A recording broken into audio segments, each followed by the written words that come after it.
Martin Heidegger was a German philosopher who lived from 1889 to 1976. He is widely regarded as one of the most influential and original thinkers of the 20th century. His main interest was ontology, or the study of being.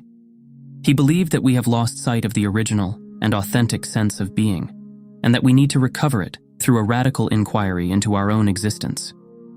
He called this inquiry fundamental ontology and developed it in his masterpiece, Being and Time, published in 1927. To understand Heidegger's philosophy, let's imagine a man who is faced with a life-changing decision. He is a soldier who is ordered to participate in a war that he does not believe in. He has two options. Either he can obey the order and go to war, or he can desert and face the consequences. How should he decide? According to Heidegger, the man's decision is not a matter of calculating the pros and cons of each option, or following some universal moral rule. Rather, it is a matter of choosing what kind of being he wants to be. Heidegger calls this kind of choice existential because it reveals the essence of one's existence. He also calls it authentic because it expresses one's own most potentiality for being. If the man chooses to go to the war that he does not believe in, he is acting inauthentically. He is conforming to the expectations of others and ignoring his own conscience. He is fleeing from his own freedom and responsibility. He is living in what Heidegger calls the they, the anonymous and average mode of being that dominates everyday life. He is losing himself in the crowd and forgetting his own being. For example, he might say, "One has to do one's duty," or "That's how things are," without questioning the meaning or value of his actions. If the man chooses to desert, he is acting authentically. He is listening to his own voice and following his own conviction.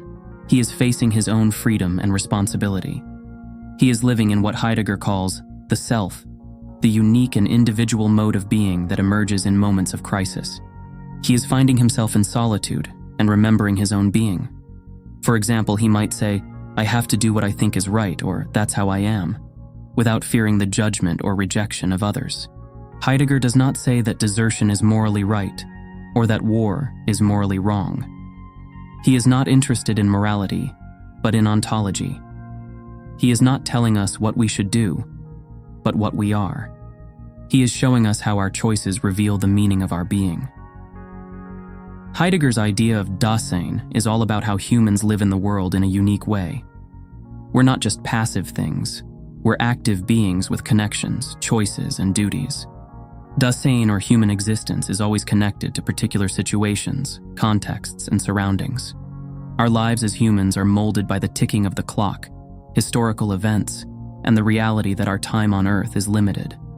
In the story of the soldier, Dasein represents the person facing a tough decision: either go to war or refuse and face the consequences.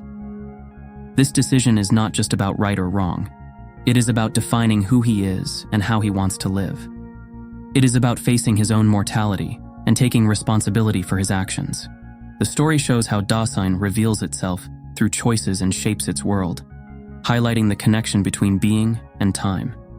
Through Heidegger's concept of Dasein, we come to realize that our choices not only define us, but also shape the very fabric of our reality. We are faced with the challenge of understanding our existence in the context of time. This means we need to accept that our choices have a big impact on our lives and that we are responsible for them because we are free to choose.